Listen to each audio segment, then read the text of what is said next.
Welcome to St Peter's Church in the small village of Llanbedr. I didn't expect the church to be open today, but was pleasantly surprised to hear the bell ringers practising. The main reason for visiting this church was to take a look at a very special tree. One of the yew trees in the graveyard is believed to be 3,000 years old, but first let's have a quick look inside. I didn't want to disturb the bell ringers, so I only spent 5 minutes inside. This small village, and I won't try and pronounce the name again, translates to the Church of St Peter. So the whole village is named after this beautiful church. St Peter's was first consecrated in 1063, so nearly 1,000 years old. The tower dates to the 14th century and has 6 bells inside. All 6 were being rung today. Heading up to the altar, you can see the small changes the Victorians would have made, the classic tiles on the floor and the 19th century glass. The east window has Jesus in the centre. On his left is St Peter, who has his keys.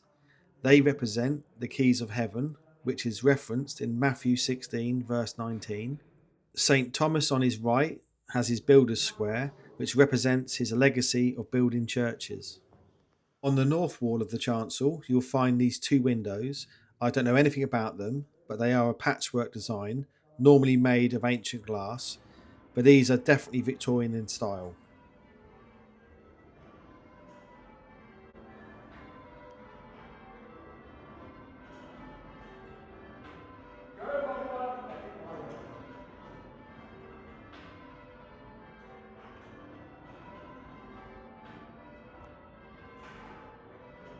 Now, I've turned the noise down so you can actually hear me, but it's amazing at how much quieter it is inside the church compared to being outside, where the bells would have been heard throughout the whole village. For the footage of the bells outside, I've actually turned the noise level down to just 50%, so you can just imagine how loud they are in person.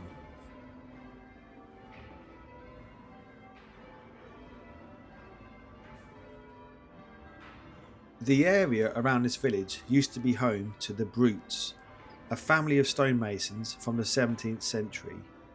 Members of the family designed an unusual style of angel. This church is very proud of that. You'll find lots of these cute faces inside the church and graveyard. And I've also seen what is known as the Brute Angels all around South Wales.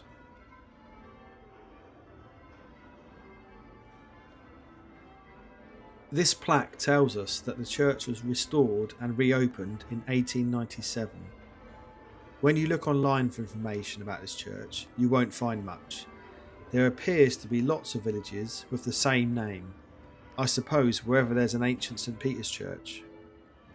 As usual, I'll give you more information of where to find this church in the description below if you fancy coming and visiting one day.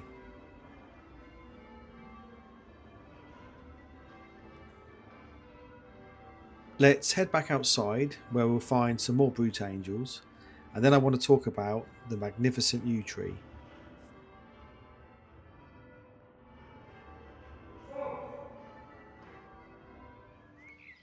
I was at the church for about an hour and the bell ringers were still here when I left. They must have been having a well-deserved tea break whilst I was outside. Here is the church cross, and again I have no info on it, but most are from the 14th/15th century. Like nearly all of them, the cross itself is missing, probably destroyed, and this one has been replaced by what looks like a balustrade shape. You'll often be left with the original shaft, or sometimes they even add a sundial to them. Here are some memorials made by the Brute family. This one is for Anne Rogers, who died in December 1792. The poor thing was only 7 months old. But just look at how good the condition is. Just remember this is 234 years old and lives outside on this wall. Absolutely amazing.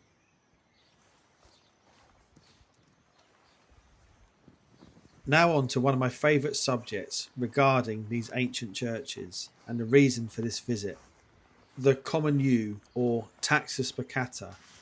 It's had a long association with churchyards of Britain and Ireland, although in Ireland the oldest specimens are now gone. In England, Scotland and Wales, some veterans can still be found today. Of these countries, Wales has the highest concentration of old yews. In this graveyard, I found 5 old yews of notable size. These 2 are beauties, and in any normal graveyard would be very impressive. If I had to age them, I would say they were as old as the church itself, possibly planted when the stone church was built. Like most subjects regarding history and unverified facts, the aging of yews is very difficult, and people seem to argue about it. For example, the tree we're going to look at today has an age of 3,000 years. That's according to a quick Google AI search. But when you look inside the porch, the certificate states that some of the yews in the graveyard are over 500 years old. Now that's a big difference and fairly vague. I believe this tree is around 2,000 years old, the same age as Christ himself. Let's have a closer look now. And here he is. Not only a very large tree, but it also has a beautiful shape. The yew has many names. The guardian of the graveyards, sometimes called the tree of the dead. It thrives in dark, damp areas, so this graveyard is ideal. It is incredibly slow growing, and when it grows best is when its branches are allowed to grow back into the soil, given its strength, just like this tree has been left to grow. And even better to see that the ivy has been taken away from its trunk as not to suffocate it. Every part of this male tree is poisonous. It produces a chemical called taxine, which is used in chemotherapy treatment and literally kills all cells, good and bad. So it amazes me when I see people hugging this tree. This tree will not hug you back. It won't tell you the secrets it holds. There are many legends that surround this tree. One being, if a man sleeps underneath on Halloween, he might dream of his ancestors, or never wake at all. Now I think there's a lot of truth in this old myth. The pagans knew how special the yew was, and the Christians who came after knew this too, hence why you'll often find trees like this in its graveyards. In medieval times, yews were planted in graveyards because it's believed they absorbed the vapours of the rotten bodies underneath them. I believe they can also absorb certain memories from the dead, hence where the legends come from. People often ask me, why do I think the yew is so special? Hopefully this is a short answer to that question.